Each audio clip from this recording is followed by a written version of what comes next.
to find out whether peak oil was real and how he ought to manage his family's risk.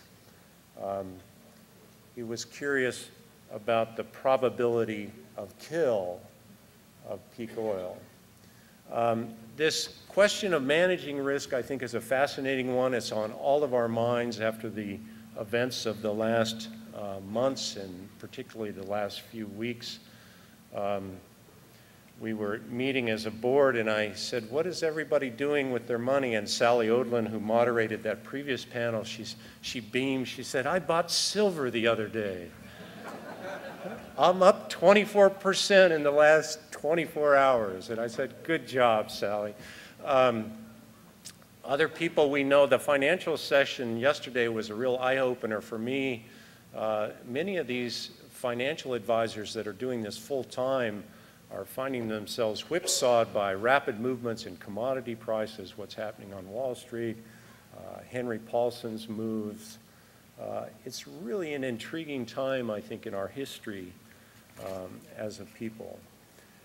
In that session yesterday, somebody had a question about shale gas. I just want to briefly mention a wonderful report that Deutsche Bank published on shale gas. If you're interested in these new gas fields that many observers, I'm curious to get Matt Simmons' take on them. That report is called Shale, the Shining Shale. It's kind of a play on words. You'll find it online. It's published by Deutsche Bank. It's the best single resource I've seen on these emerging shale gas plays that have contributed to an increase, an entirely unexpected increase in U.S. natural gas production. The first presenter in this session is Morey Wolfson. He's a longtime friend of mine. He's an ASPO board member. He's currently employed at the Governor's Energy Office in Colorado. He's a former staff member of the Colorado Public Utilities Commission. He's taught me so much about energy, and he's going to do something that I'm really excited to see, kind of a Google Earth whirlwind tour of these large energy assets all over the world, scattered in distant places that power our civilization. So please welcome Morey Wolfson.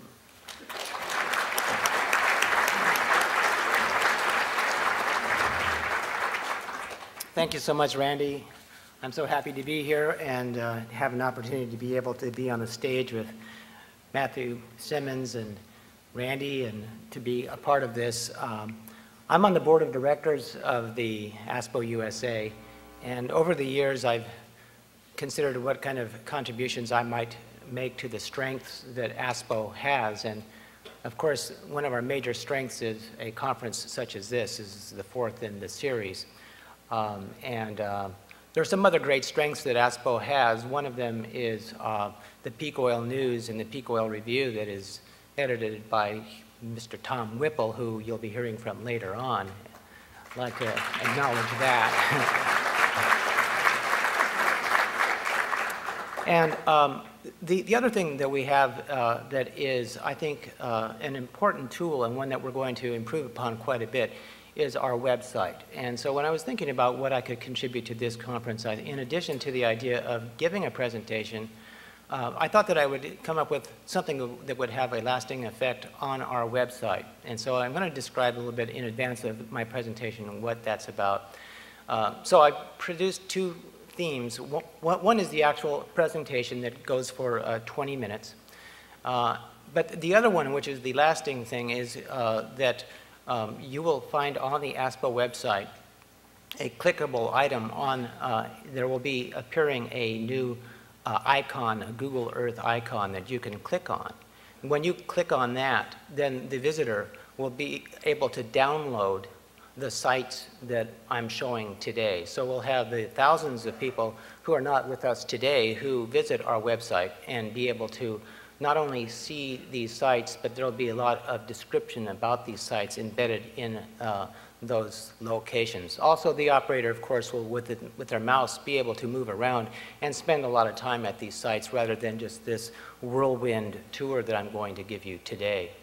So a little bit about the whirlwind tour. Again, it's 20 minutes, and there are such important sites that you'll see that I think most of the people in the audience have a lot of reference to understanding about, that I'm not going to be spending a lot of time trying to jam in 15-second, at each site what is going on there. So there's going to be a very high-level opportunity for you just to get yourself once again oriented to the amazing tool that Google Earth has. So I'll throw a little levity into what I know is going to be a very serious presentation, and that is a couple of years ago we were reminded by our president that we are addicted to oil. And I'll be the first to admit that I'm addicted to oil, but I will also be the first to admit that I am addicted to Google Earth, okay? So now I want to ask a question. I mean, just a little bit of participation here. I'm wondering how many people think that Google Earth actually is an addiction? There's a few, okay. Yeah, I'll admit to it. So with that, I would like to get started with the presentation.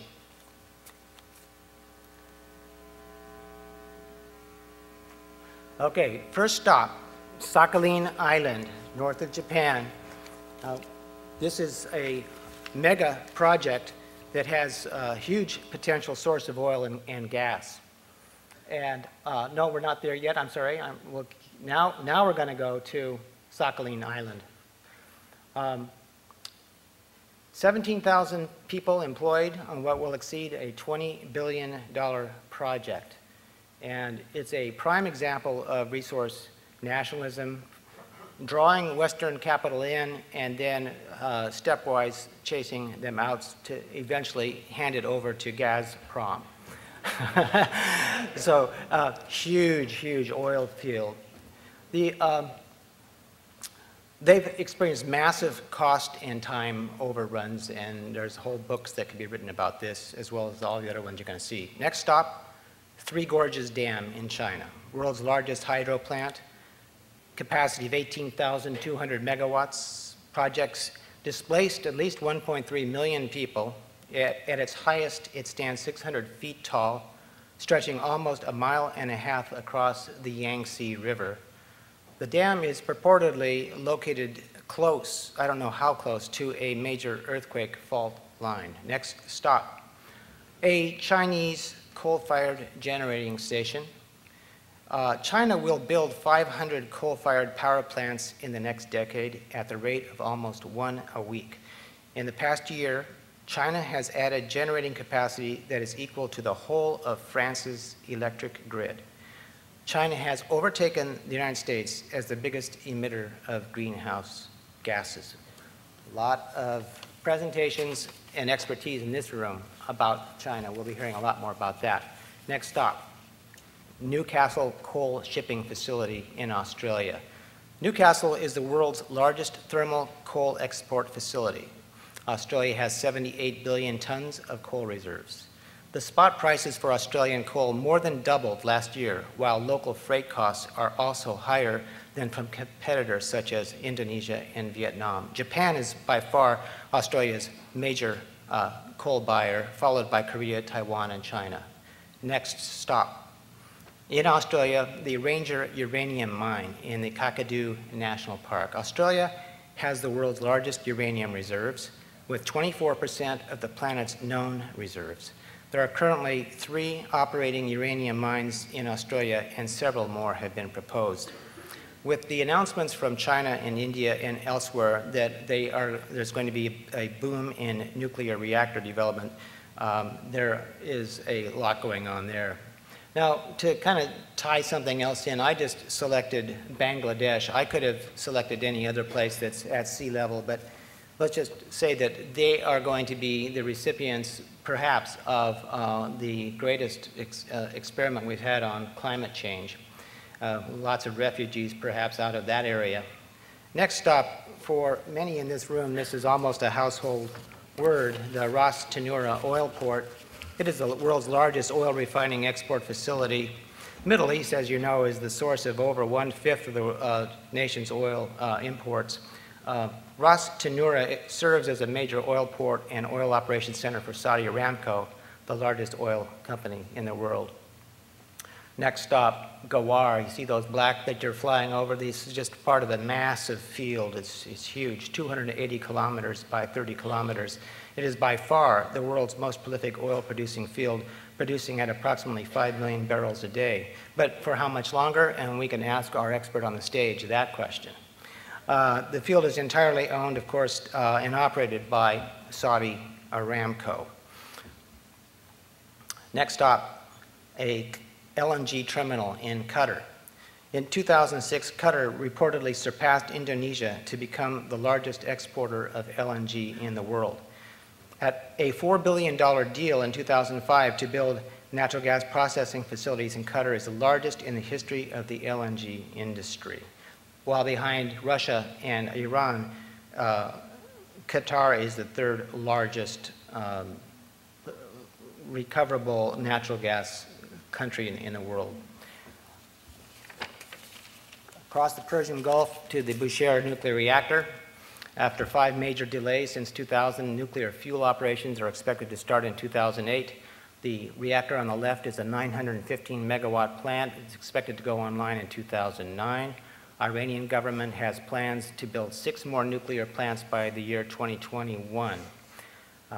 So this, of course, is at the heart of a lot of consideration on the foreign policy levels in the world. Next stop, I take you to a refinery in Antwerp. The total refinery here that you're looking at is Europe's second largest refinery with a production capacity of 360,000 barrels per day. Crude oil is transported to Antwerp by pipeline where it is processed in the refinery into gasoline, diesel, and kerosene for the European and the American markets. It's interesting that we are, in the United States, as you may know, receiving a lot of gasoline from Europe. Next stop is the Copenhagen wind farm. As you go to Copenhagen, it's very prominent in the bay there. It's interesting and potentially portends development that we'll be seeing more, particularly off the coast of UK, Scotland, France, Spain, etc. So there's a big wind development push in Europe. I take you now across the Atlantic to the I'm taking you now to the Nigerian port. Lots of discussion on this. Here's a country that in Africa, the largest exporter of oil in Africa, and yet their country is extremely poor, and there is so much chaos and militancy and violence that's happening in Nigeria that is affecting things.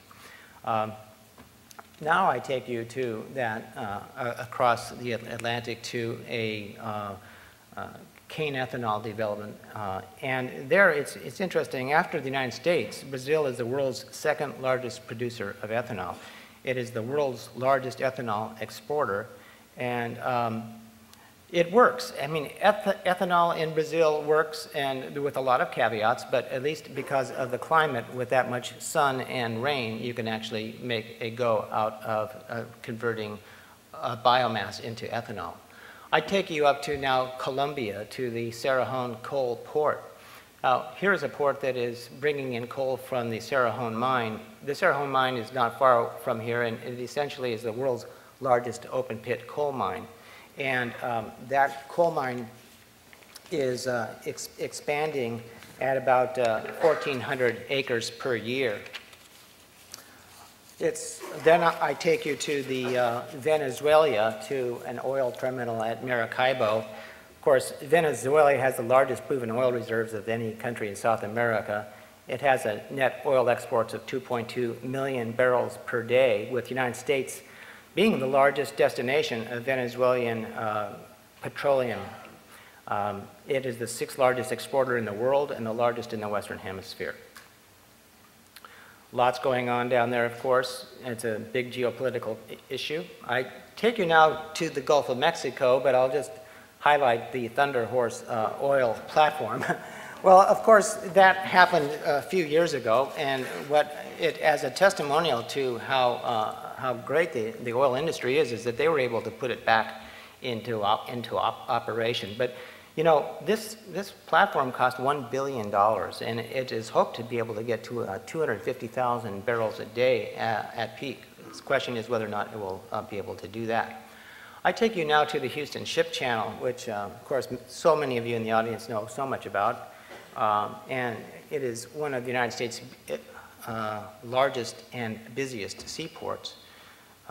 It's absolutely critical to the workings of the energy enterprise in the United States. Approximately 1/4 of the refining capacity of the United States is located along the ship channel. Taking you now to the Lake Charles LNG terminal. This is one of 4 LNG terminals in the United States. And it was completed in 1981, and it's the most modern of the LNG transportation importation terminals. These tanks can withstand winds of up to 150 miles an hour, and there's a huge question about whether or not the United States is going to be dependent on LNG to a greater extent than we currently are. I'll take you now to Iowa and just have pulled up a photo of a corn ethanol facility. The United States produces and consumes more ethanol fuel than any other country in the world, and we all know that ethanol production from corn is highly dependent upon subsidies and has a lot of environmental questions associated. The big thing for me is the energy return on energy investment is so poor, if not negative, that you really have to wonder if it weren't for the subsidies whether or not there would be anything that would be going on with that. I take you now to Arizona, to the United States' largest nuclear reactor at Palo Verde outside of Phoenix. You see 3 generating units there that were cost $5.9 billion. It employed 2,300 people to build. It is interesting that the water to cool that comes from the wastewater from Phoenix, because it's obviously right in the middle of the desert. And I take you now to a concentrated solar power plant that was developed a year ago inside Nevada. At 64 megawatts, it was the first big one built since the large ones that were built outside of Los Angeles in the early 1990s. And to show its proximity, I just show you the location of Las Vegas, which is right there. Now, for many of you, you understand that there's a lot of concentrated solar power development that's on its way in the American Southwest. And I take you now to Palm Springs, where there was early wind development, and California is a real leader in wind. I come from Colorado and have been watching the California development for a long time, and it's been awesome. This is just to give you the proximity to Palm Springs. We'll have an expert here, Paul Geip, to talk more about this tomorrow. I take you now to the Powder River Basin in Wyoming, which is perhaps the largest coal operational facility in the world. There are just dozens of trains leaving every minute out of there, it seems, to be powering up coal-fired generating stations across the country. There's trains that actually take coal from this location all the way down to Orlando, Florida. It's huge. It represents 25% of the United States coal production is out of the Powder River Basin. Fly you up north to the Alberta tar sands, and there's already been discussions about that. We're continuing questions about what should be the intelligent response to peak oil. And this, of course, has people paying attention to the Alberta tar sands. Huge enterprise that's taking place there. There are limitations, and there are environmental considerations that take place, and some questions about the energy return on energy investment.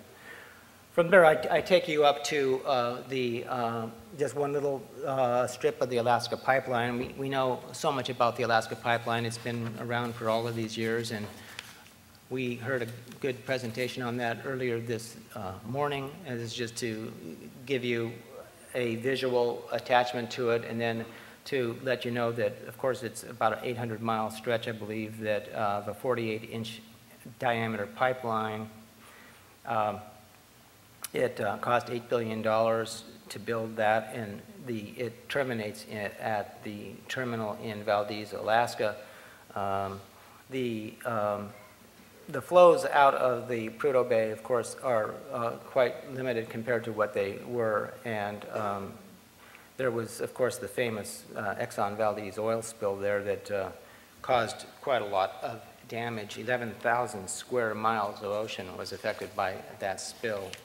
Okay, now I'm going to change the topics just slightly, and I'm going to take it to these choke points, because there's so much oil that's being transited through supertankers, and this is the key one, of course, everybody knows about, the Straits of Hormuz. It's the first one that comes to mind. That's because approximately 25% of the world's oil is moved, excuse me, don't have the facts in front of me, but let's just go down the Persian Gulf a little bit and take you to something that you may not be so aware of, and it's in Pakistan. There's an investment by the Chinese for a deep sea port there. They've already poured $1.5 billion into this facility. It's a geostrategic placement for them, not just for the oil, but also for transit of goods and services out of Asia. I take you to the next stop, which is Bab el-Mandab, which is located between Yemen on the Arabian Peninsula and Djibouti, which is north of Somalia and the Horn of Africa. It connects the Red Sea to the Gulf of Aden. Oil flow through the strait is 3.3 million barrels per day out of the world total oil of about 43 million barrels that is moved by tankers. This is the site where the USS Cole was attacked, and a French tanker was also attacked there. We take you up the Red Sea to the Suez Canal, and this is an amazing place. It was built 150 years ago. It's at its narrowest point, it's 1,000 feet. Oil flowing through the canal is 4.5 million barrels per day out of a world total oil of about 43 million barrels that is moved by tankers. Some super tankers are too large to go through this and have to go around Cape Town. So from here, I take you to what's been in the news quite a bit, which is the BTC pipeline. And there's a lot of history, recent history behind this, in an attempt by the West to try to not have the oil from the Caspian all necessarily go through either Iran or Russia. And so Georgia is kind of there, and all the geopolitics that we are reading about that are happening there, these pipelines are extremely fragile in terms of the geopolitical consequences. I take you now to the Turkish Straits. The Turkish Straits has actually been a geostrategic position ever since the Trojan Wars, and there's a tremendous amount of oil that goes through there too. At the narrowest point, it's only half a mile. There's 2.4 million barrels per day that flows through there. We've got some experts, obviously, will be discussing what's happening there. There's less talk about any problems at the Straits of Gibraltar, but just because it's not in the news and because there doesn't seem to be any apparent problems, it doesn't dismiss the fact that this is a very key geopolitical position. It is one of the world's busiest shipping lanes with more than 7,000 ship calls a year. I now take you to the Panama Canal, and it's interesting because the oil flow through there is 500,000 barrels per day, but at its narrowest point is only 110 feet. This was built about 100 years ago. Total length is about 48 miles. They're considering spending a lot of money, maybe $5 billion to upgrade it, but as they consider that, they realize now that the Northwest Passage is a reality. And this, if this in fact becomes a reality, then you'll be able to see a lot of oil being transited through there, through the Northwest Passage, saving 4,000 miles. And then I take you to the final destination on this is the Straits of Malacca. I realize I spelled that wrong on there, sorry about that. But look at all the tankers that are there in Singapore. It's a huge choke point. So again, I remind you to go to the ASPO website. We've made it easy for you to be able to click on these icons, the ASPO icons, and then you can see that we have text that describes each one of these. Thank you very much.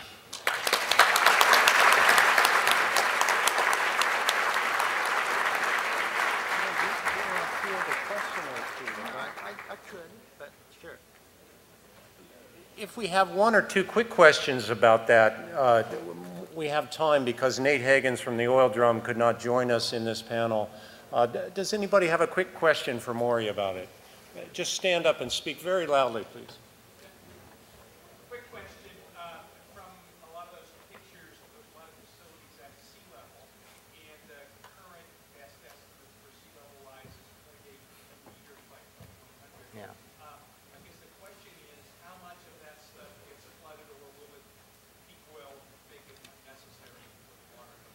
Right.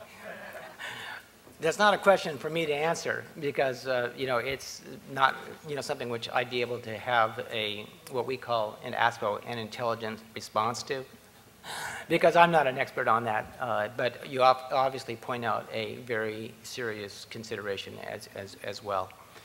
Actually, I'm interested in fielding any questions that you have that might be clarifications about what we're doing on the website. Otherwise, if it's sort of a technical question about energy infrastructure, I think we've got the man on the table here to be able to help out. Any questions about what's going to be on the website? Well, with that, again, thank you very much, Randy.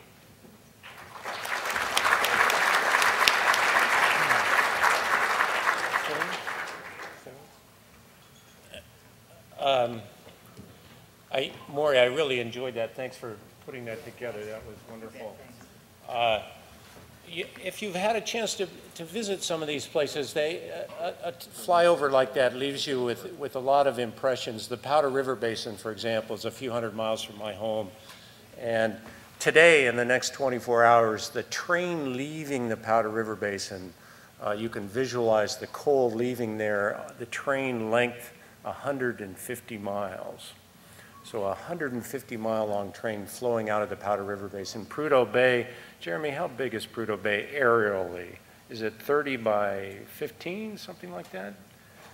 About 30 miles across, probably about 7 or 8. So it's 30 by 7, 30 miles by 7, about 200 square miles. This, there was a time in the 80s when 1 of every 10 gallons of gasoline you were pumping into your vehicle here in the United States was coming from Prudhoe Bay. So this was a national treasure.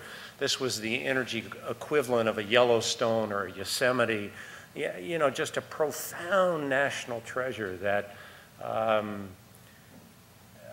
people in the oil industry understood it as a treasure, but it's not clear to me that Americans at large ever understood what a fantastic natural resource, what a gift from God Prudhoe Bay was. Maybe we will appreciate it in hindsight more than we did at the time. Our next speaker, all of you know, you've probably read his books, you've heard him at other conferences, perhaps you've seen him on television. Matt Simmons has spoke, I think, at all of our ASPO conferences, correct? Including the first one in Denver, which we, at the end of the conference, we dubbed it a depletion Woodstock. Matt's wonderful book, Twilight in the Desert, really brought, I think, this question of what was happening in the Middle East to very broad public knowledge. He's spoken widely, spent a lot of his own time and money and effort in trying to alert the United States, indeed the world, to the coming troubles in a way. So please welcome Matt Simmons.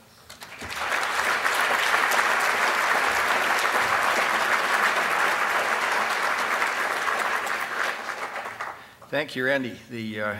Not only was I a speaker at the Denver ASPO, I think I was one of 45 people, including Shell Clerk, that basically met in Uppsala University in May of 2002 to kick off the whole ASPO movement. And I'll have to say that if you'd have told any of the 45 people that within 6 years, you'd have a gathering like this in Sacramento, California, and it would be just one of many ASPO chapters around the world. I think it's really, truly an amazing sort of voluntary effort to spread what I think is the most serious, problem that the 21st century is going to face.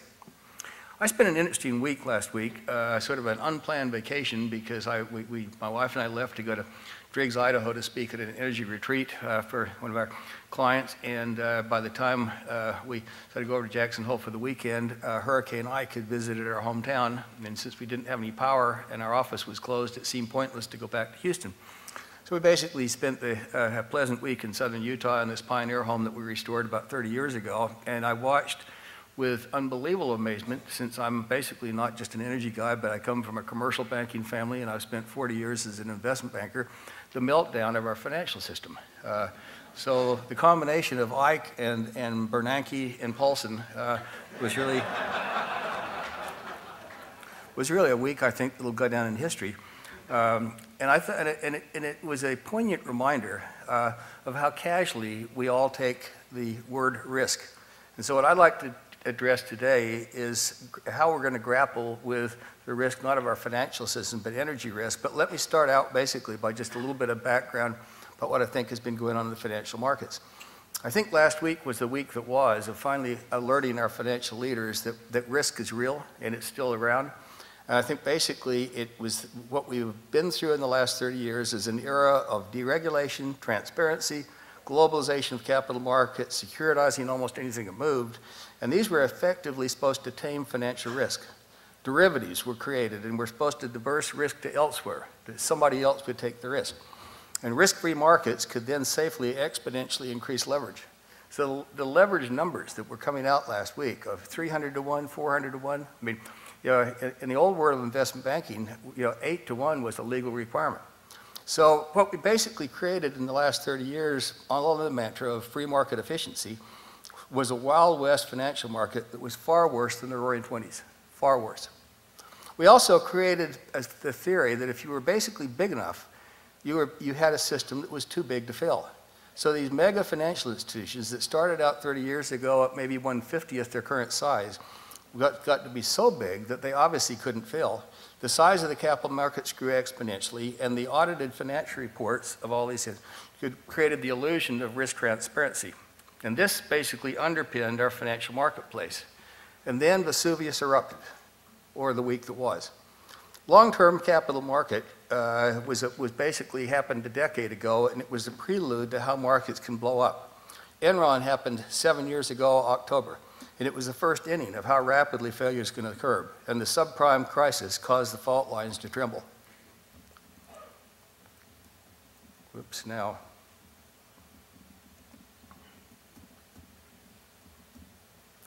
Probably a little slower. Yeah. See if I can go back to where we. Okay. The week that was, and the lava gushed. We saw the meltdown of the bear. It took a weekend. We saw Freddie Mac and Fannie Mae. We saw Lehman, Merrill, and AIG the first next week. And who will be next, or have we now fixed the system? Well, what relevance does this have to energy? The lessons to be learned is that risk is a very real term. It still exists in 2008, just like it existed 100 years ago. Leverage can be extremely dangerous. Audited financial numbers do not always represent genuine numbers. And the greater the risk, the faster big systems can fail. The current financial crisis is fortunately all about paper assets and liabilities, and over time they can heal. So this too shall pass. Peak oil and gas has an ominous parallel to this past financial crisis. Most wise observers do not grasp the meaning of peak oil. Too many energy pundits assume peak oil cannot happen.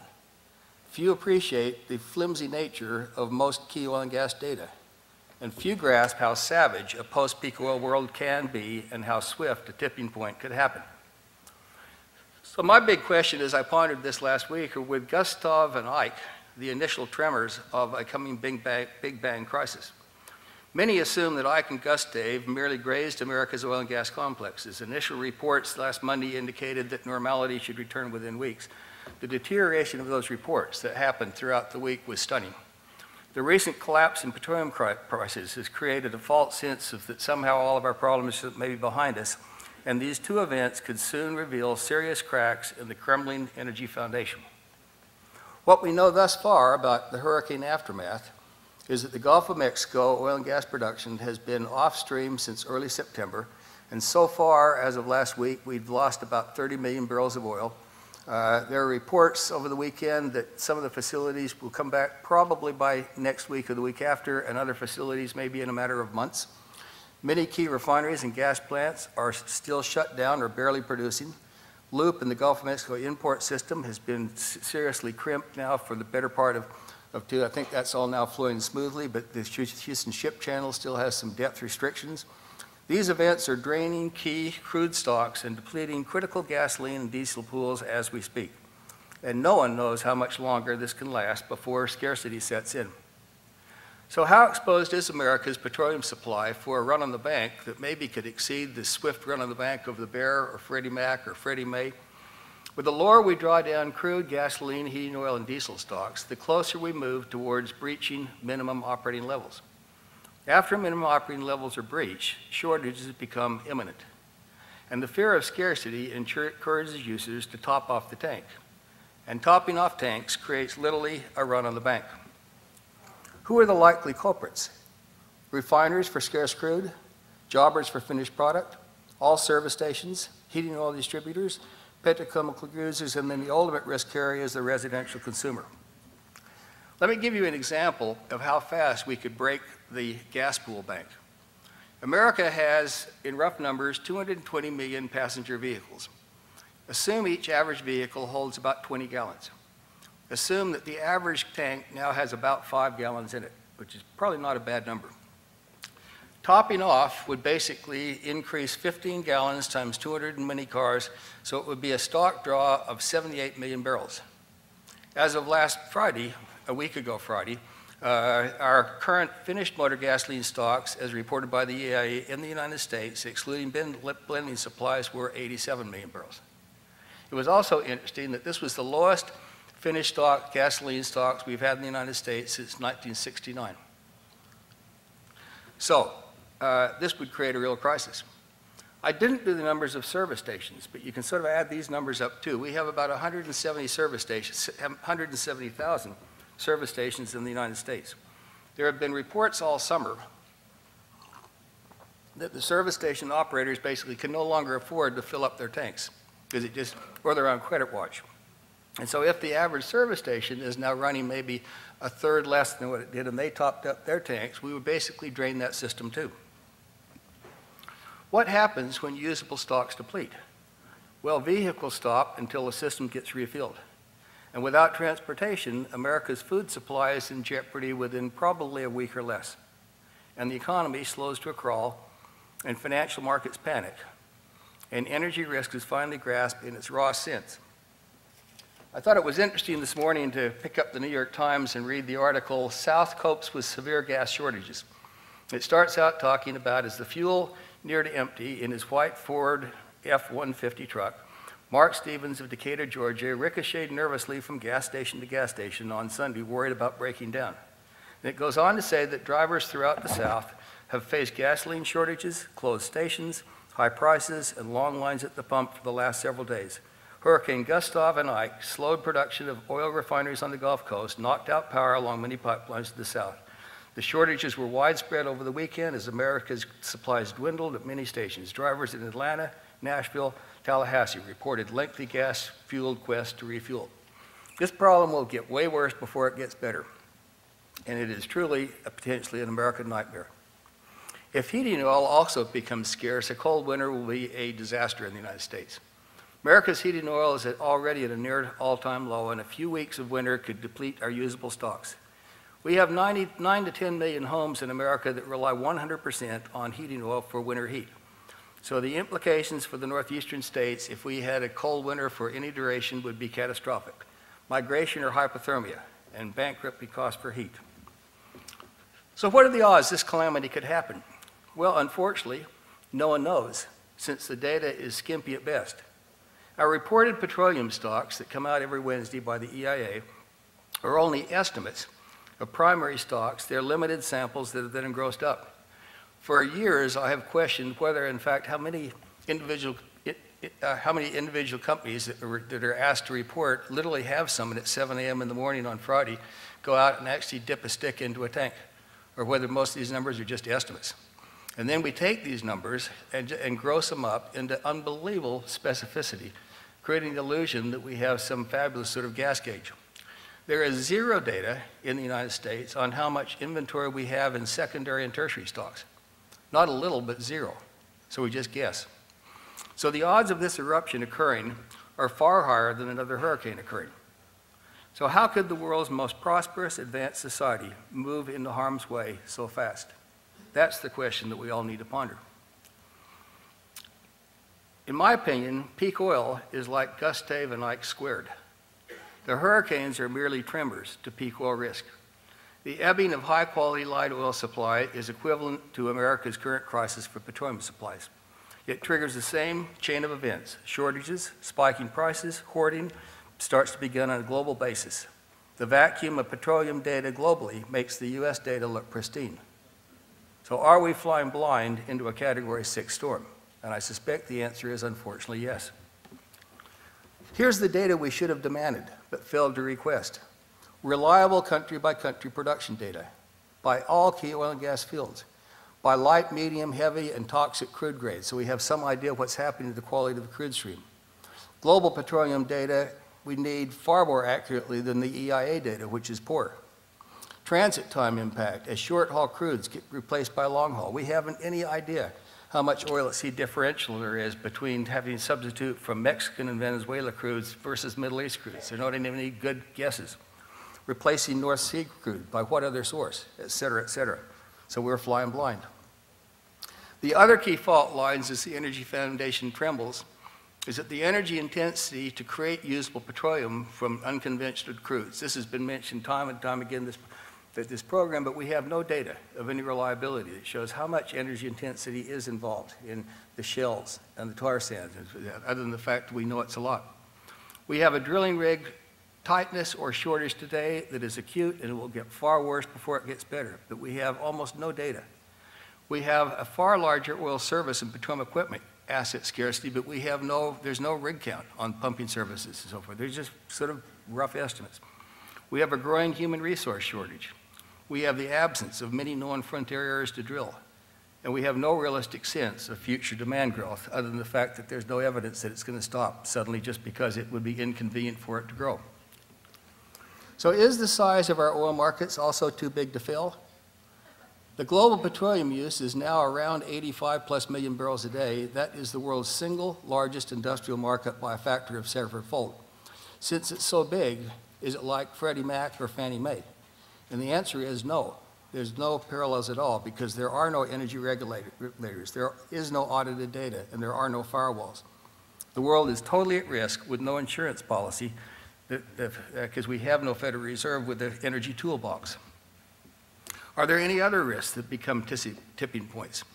Yes, the choke points for supply, and I was in awe of watching the global earth of these tipping points. The Straits of Malacca.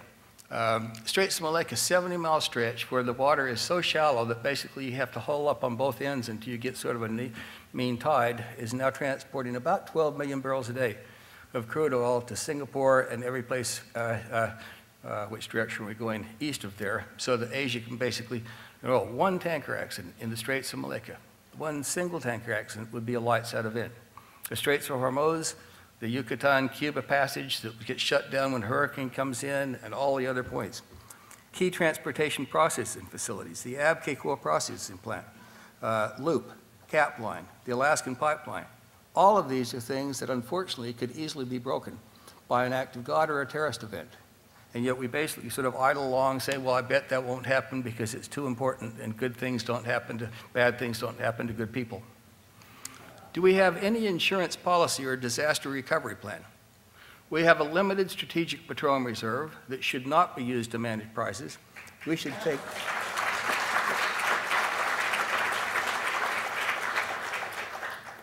We have basically, in rough numbers, 700 million barrels of not very high quality crude in our strategic petroleum reserve. That is the only insurance policy the United States of America has to mitigate against the fact that Loop could have been destroyed during night.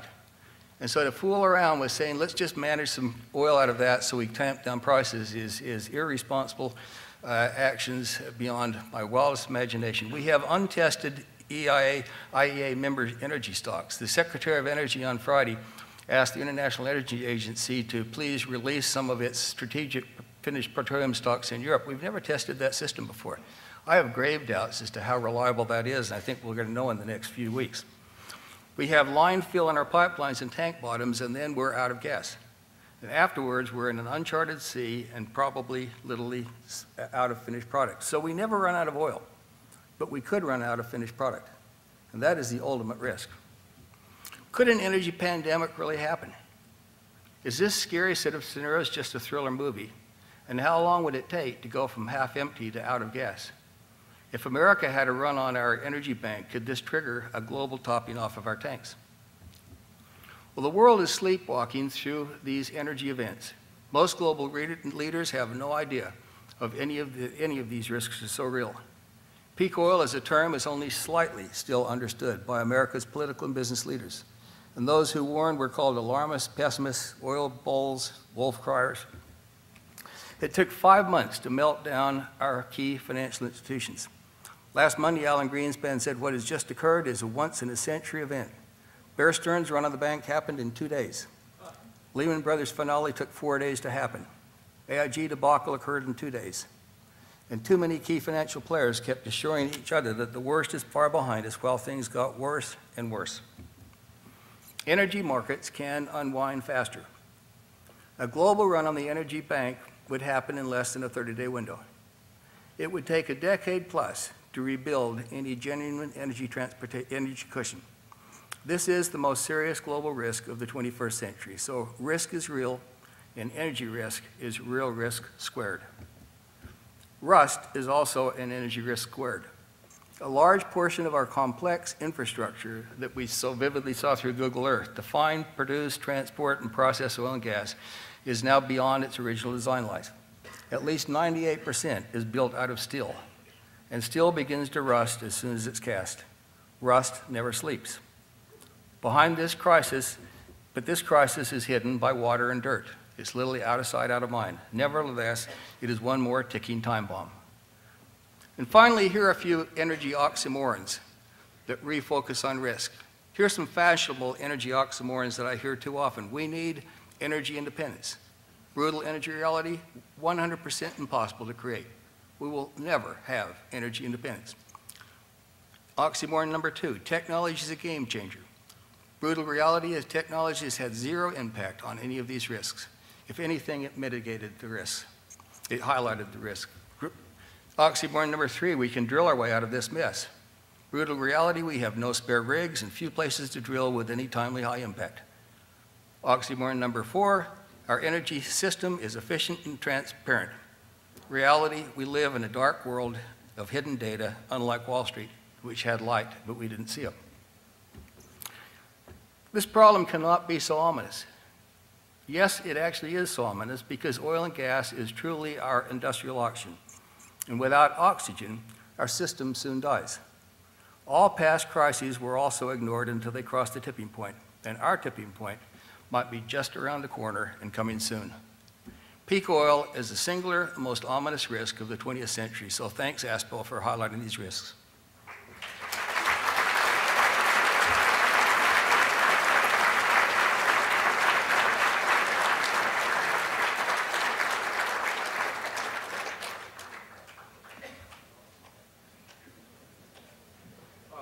Richard, do you have a question?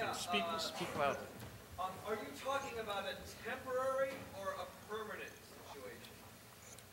Well, it's a very good question.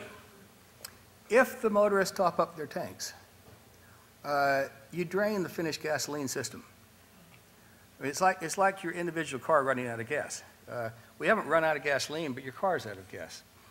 And my guess is that we basically have to then go through a long period of, it took so long to build up that cushion that we have to go through a long period of very limited amount of driving and get the refinage cranked up again and basically get all of our import systems to fill the tank back up. So it's not a permanent problem, but in reality it's a problem so utterly awful that it might as well be permanent because the brutal implications, running out of food is the most serious implication of this because again, it really probably takes somewhere between 5 and 7 days before the shelves of America are basically empty and if we don't have our trucking system. And without diesel and gasoline, we don't have trucks. This sounds like an unbelievably draconian sort of thing, but it's a problem I've been worried about for the last 20 years, and I think as I saw the events happening last week unfolding, I just thought, whoops, this is basically potentially the Big Bang. Is this mic on? Can you guys... Can you turn this one on? It's on? Okay. There's some good questions here. NYMEX closes 1:15. Did somebody write that down? Somebody sent a number up 1:15. It looks like NYMEX, but... It was 109 early this morning. 109?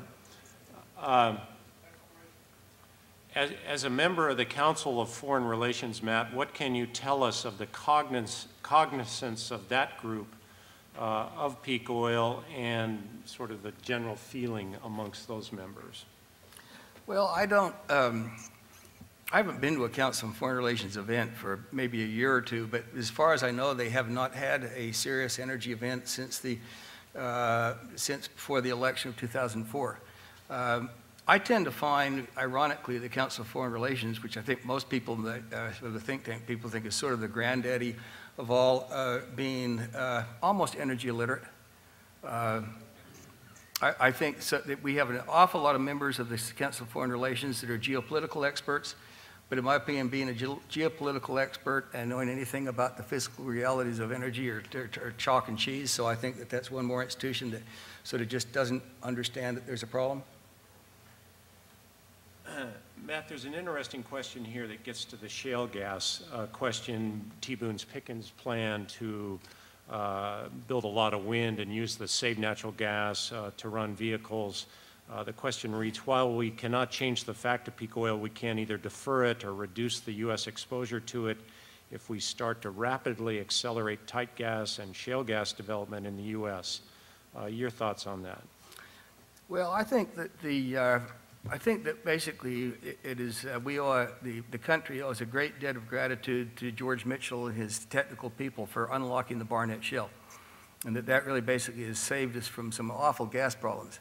But I also think that we need to be brutally realistic about the energy intensity of the Barnett Shale and the other shales we have almost no information about. I was in Midland in the spring, and we were sitting around with about 20 real serious sort of old-time operators, and I posed the question, I said, do any of you have any idea on a typical spread in the Barnett Shale what the energy input is versus the energy output? Because when you think about all of the massive amount of people traveling 70, 80 miles round trip a day out to the rig site, and the massive amount of diesel fuel that's being used in the pumping services to bust up the Barnett Shale into broken rocks, and then the lesser amount of energy on the drilling rig versus the fairly small amount of gas that comes out per well. And I think the general conclusion of these guys was, you know, probably if you had a real thorough gauge, so you were taking total energy in, total energy out, it's a net energy loser. So I think that basically we're lucky that we have the technology to do the shale, but we also have a very real limitation in drilling rigs and pumping services and people, and we're not going to flood the world with Barnett Shale or shale gas. Matt, would you be willing to serve as Energy Secretary in an Obama administration? Do you remember, what were the prophetic words of General Sherman? I've made it very clear that I wouldn't want to be in any cabinet for 1 minute.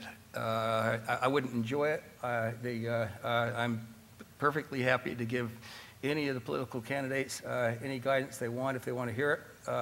But the answer is, easy answer, no.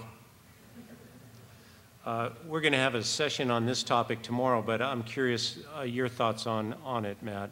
The facts clearly show peak oil is inevitable and will affect everyone in this room. Why then does global warming receive more media attention? I guess Al Gore is more popular than us. I don't know. I ask that question all the time. How did we go from a decade ago having serious people seriously concerned about what we know and don't know about climate change to effectively 99% of almost anybody saying we now know global warming is real, when in fact I think the data there has some very serious questions about what we really know and don't know about climate change. Peak oil is so much more real. It's so much more immediate, and it has such an infinitely more ghastly impact on our lives. Forget about our grandchildren's lives, but I just don't understand why one issue kind of crowded out the other. Even worse, I've run into some people in the last year that have basically said, there was a chaired professor at Caltech when I was there for 3 days last fall, basically said, you know, the thing my colleagues, this was actually clever the way she said this, she said, This is not me, this is my colleagues. The thing that basically they don't like about you peak oil people, and they don't mean you, they mean the other peak oil people, is that you're such alarmists that it's going to basically take our eye off solving global warming.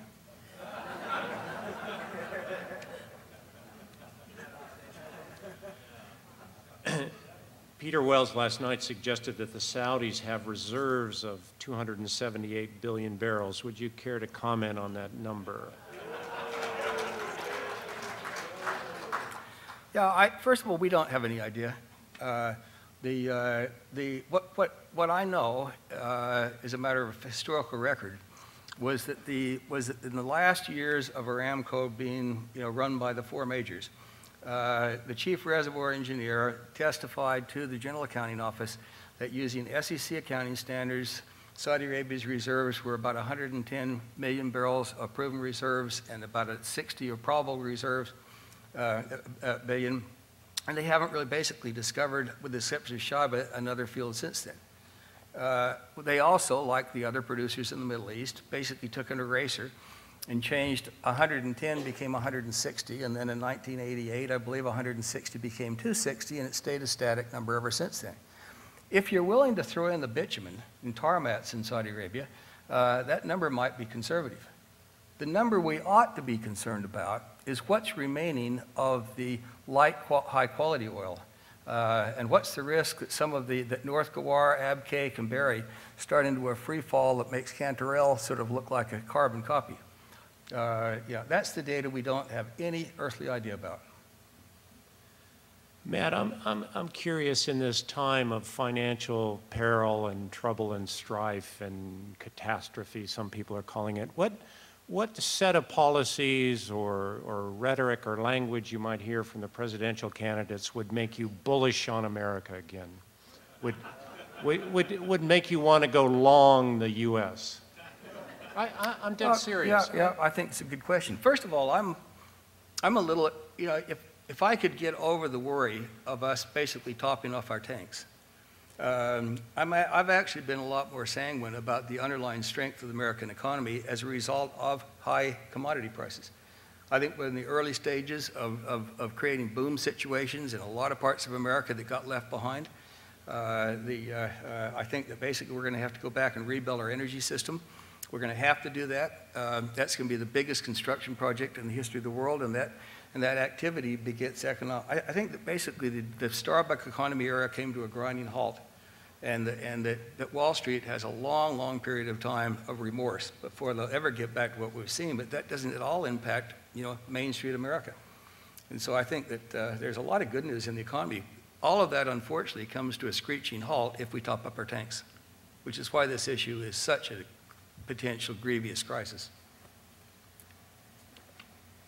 Peter Wells last night again mentioned that global spare capacity goes up and down as a function of investment in the prior years.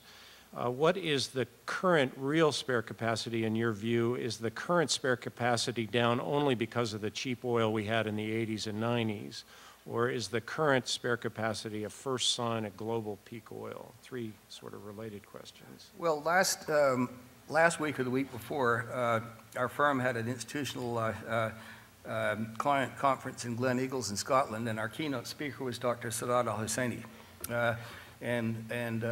Sadat Al-Husseini, who I think knows as much about the Middle East capacity as anyone in the world, was unequivocal in his statement that the world has no usable spare capacity left, period. And if I were having to be a betting man, I'd say I'd bet on Sadat's opinions 5-1 over what the sort of conventional wisdom out of the EIA and IEA are. Your best estimate on the global depletion rate, current global depletion? The fact that we have to guess at the global depletion rate is something we ought to all be very, very nervous about. I don't know, I would have to think, well, let me back up and give you an interesting anecdote. A year ago this fall, I was asked by Chad Deaton at Baker Hughes to come and sort of make an hour-long presentation when the 150 top executives of Baker Hughes were meeting for the first time in his new leadership for a week-long executive retreat. And one of the issues I talked about was how odd it is that we have no data on the average depletion rates and even in basins. You get very good data out of the North Sea, but you have to go in and kind of hand do it yourself. And I thought it was odd that you basically had sort of one camp saying it's probably 2 to 3%, and another camp saying it's 8%, and some others saying it might be 10%, the fact that we don't know. So afterwards, in the Q&A, and I was told that there were basically senior people there from every single oil-producing region in the world. One of the guys said, "What do you think the average depletion rate actually is?" I said, I wish I had a better, I'd sort of think 8% is probably a number that makes some sense, because you can sure find a lot of key countries that are basically now declining or key areas on average of 15 to 20%. But I said, you got 150 people here in the room. Let me ask you guys, how many of you think, by raise of hands, think it's 5% or less? No hands went up. Said, how many people do you think it's 6 to 8%? And about, I'd say, half to 60% of the room. I said, how many people do you think, how many of you think it's now over 8%? And about 10, 15% of the room's hands went up. So the issue that should scare us is that we don't have any idea. And it certainly couldn't be 2 or 3%, in my opinion. To be 2 or 3%, you'd have to have some areas basically have negative depletion, because there are too many areas that are clearly in the 15, 20%. Cantor was down the last month, year over year, 32%.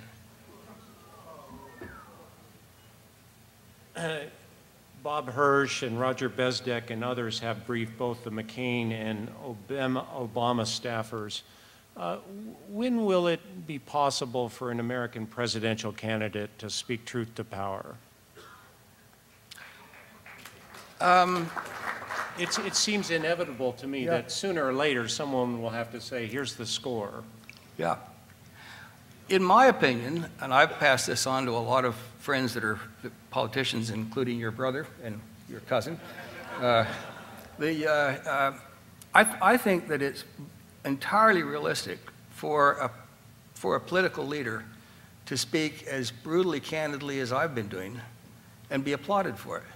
And the reason I say that is I've had the experience in the last couple of years of speaking at upwards of, I'd hate to guess, 40, 50, 60 universities around the country, and they're not Texas A&M. They happen places like University of California, Santa Barbara, University of Vermont, University of New Hampshire, University of Virginia, University of Kentucky.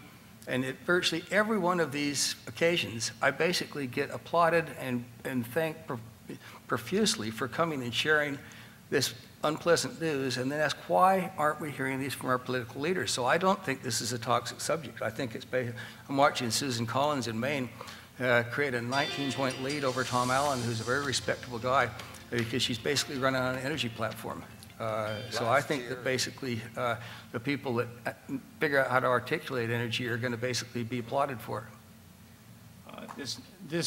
This fall, the International Energy Agency, a Paris-based group that provides energy analysis for the EU and OECD, is going to release a new report on oil production, oil potential. What do you expect it to say? Well, what I know, Fadi Bairo, who's the chief economist at the IEA, who's a very close friend of mine, has been working full-time on this for basically the last 9 to 10 months. And Mr. Tanaka, who's the new executive director, has given him a green light to let the chips fall where they may. And for the first time, we basically will not have a demand-driven supply-demand model. We'll have a supply-driven model. The last I heard from Fadi about 3 months ago was that he was tearing his hair out trying to find any significant pockets of good news. So I think it'll be a very, what's interesting is that I've gotten some fairly interesting insights into the sort of, the politics that go on within the leadership of the IEA, and it's amazing some of the pressures that the IEA staff get by the member country representatives to basically, cheer up your news. Don't ask me where that mentality comes from, but I guess it's the same sort of thing of saying, oh, don't worry Wall Street, say things are in good shape. But I think Fadi's going to do a first-rate job of laying the facts out, and I suspect it's going to be a pretty sobering story. Stay tuned for November 15th, I believe, is the publication date. We pride ourselves in trying to be very bipartisan at these meetings. There's one question here that's not bipartisan, but it reads, Sarah Palin believes the Earth is about 4,000 to 6,000 years old. So according to what we heard earlier today, there is no oil on the planet Earth.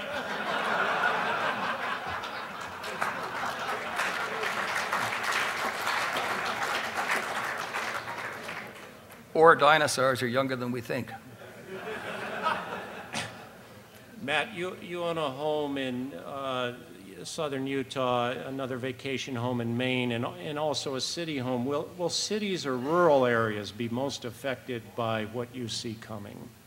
I think we're all basically impacted. The problem is, the longer you basically are away from where you live to where you work, the more you have to drive, and the more jarring it becomes if we run out of gasoline. On the other hand, one of the solutions that I've been talking about ad nauseum the last 3 or 4 years is liberating the workforce and paying by productivity and letting people actually work at home. We have the toolbox to do that. So maybe this will be the tipping point when we basically finally just say, you know what, the days of all driving downtown, the days of driving out to the factory are effectively over for 75, 80% of us. And that might not be all bad news. Let's do a couple of more questions here.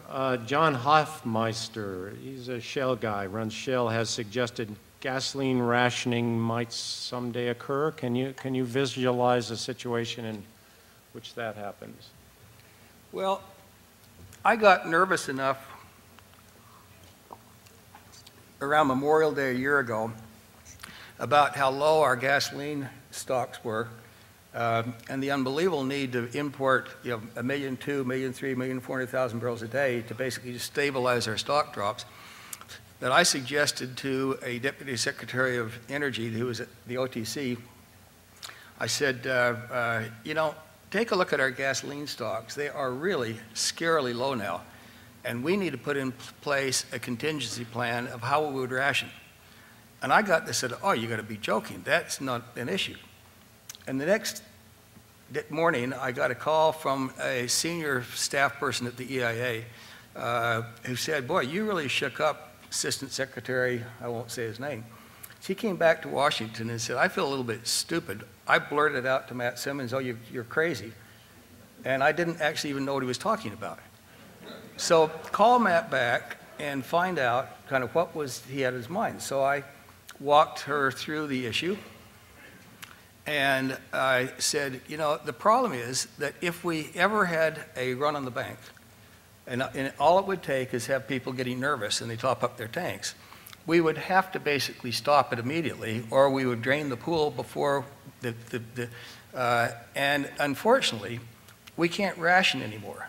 Because when we rationed in the summer of 1979, we used odd-even days by license plate, and that takes a service station attendant. And only about 3% of our service stations now have service station attendants.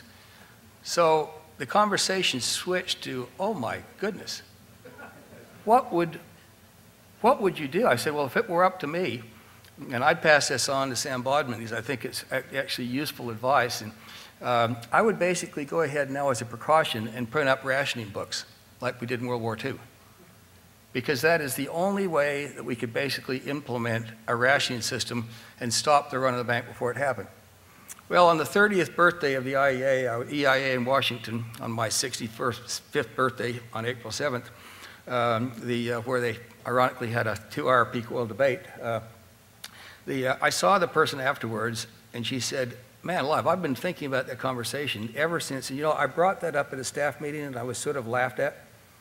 He said, I've been driving around greater Washington, and what worries me is seeing how many of our service stations, you can see on the tank what the last consumer just did, and so many times it's $5 of gas in, or $10 of gas in. It's rarely ever $39.50. So she said, I'm worried that too many people are basically running on almost empty now. So rationing books are the only way we could do it, but we never printed the books up, and now it's probably too late. If energy is the original currency and Hank and Ben can print money, but not create energy. What is your suggestion for an average investor? Where should they be over the next 10-year period of time?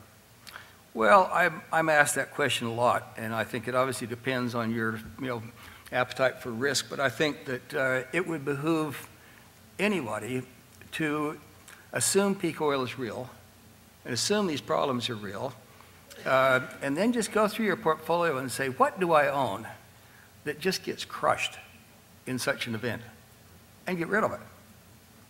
And then I would certainly make sure that I had a smattering of exposure to the rebuilding of the energy infrastructure, because it's going to happen. And I wouldn't basically, pick one or two companies and say, now I have a good energy portfolio. I happen to basically be not very sanguine about the outlook for the major oil companies. I think they're now in permanent liquidation, so I wouldn't own one of them. But I think a company like a Baker Hughes or a Schlumberger or a Weatherford or a Transocean, their future has to be good, because if it isn't, we have really bad problems in front of us. In October '07, the German Energy Watch Group announced that peak oil actually happened in '06. Were they wrong, or did oil actually peak that year if you exclude tar sands and biofuels? How do you sort of assess the timing here? Well, if you look at the best data that the IEA and EIA use, it's actually the EIA's International Petroleum Statistics, and the data book that just came out 2 weeks ago still shows that 2005 annual production hit an all-time record. Now, whether that becomes a peak or not, we'll know in 3 or 4 years, of 73.8 million barrels, 73.9. 2006 was 73.5, and 2007 was 73.2. If you look at their data, the last 2 or 3 months, they finally are just slightly above the all-time record set in May 2005, but those numbers are subject to revision.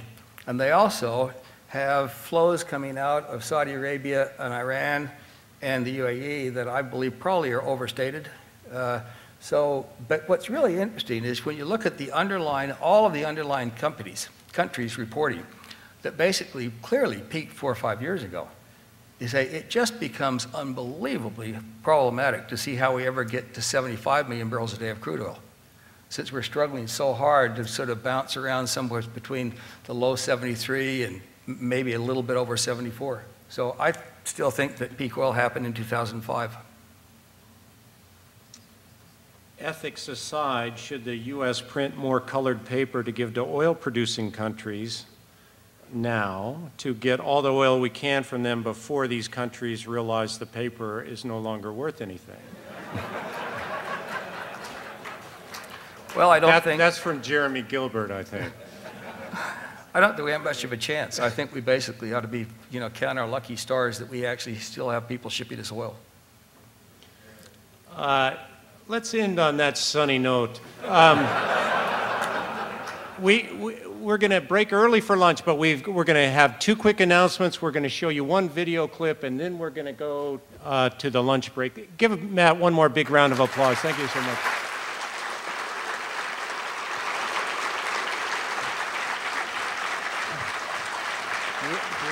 I've got a couple of announcements. Do you want to roll the clip? You do the announcements, and then we'll go to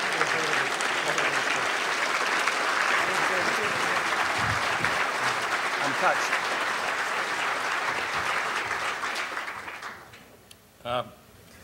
Matt, thanks. That was great. And wherever we are next year, could be our conference maybe in Denver again, we will be sure to get the latest update.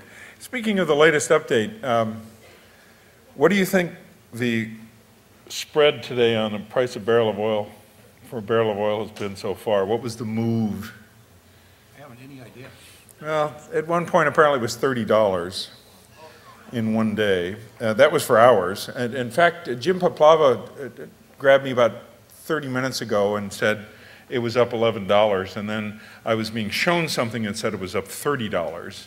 And now it's up $11 back again. I mean, the violence in the markets is incredible. Pardon? I can't tell you where it closed. I think it was 114, but I'm not sure. Matt, why don't you mention that? Just another quick, as I was reading through the Wall Street Journal this morning, I saw this interesting full-page ad on a program that will be shown Wednesday evening at 9 p.m. Eastern Standard Time, saying the end of oil, can America survive the inevitable, the hunt for black gold. Oil prices skyrocket, but a deeper crisis lies on the other side of the pump as oil supplies dwindle. Join Maria Bartiromo. She confronts the possibility of a world without oil, featuring a revealing interview with Vice President candidate Sarah Palin. Now, in all seriousness, what I found interesting about this is that in the third week of May, I was asked basically to set aside 2 hours in the morning. We met at the St. Regis Hotel, and I was basically interviewed by Maria Bartiromo for a program that she said would basically air around the end of September. And her questions were first rate. She had done her homework. They were extremely thoughtful. Afterwards, we were asked to go out in Central Park and sort of for 20 minutes walk up and down while they shoved the pushes. And she said, you know, why is it that we basically don't get this issue? I mean, it's so crystal clear as you sat there explaining it. It's so chilling. But we have people on our program all the time that just don't think there are any problems in it. So I would suspect this is going to be a first-rate program Wednesday night. So I'd encourage all of you to watch it. And the Fortune magazine is on the screen now. Did you mention that earlier? And just to pump one other publication, not video, but print, Fortune magazine has I believe, a 7-page feature on Matt. That's the current issue. So the word is indeed getting out.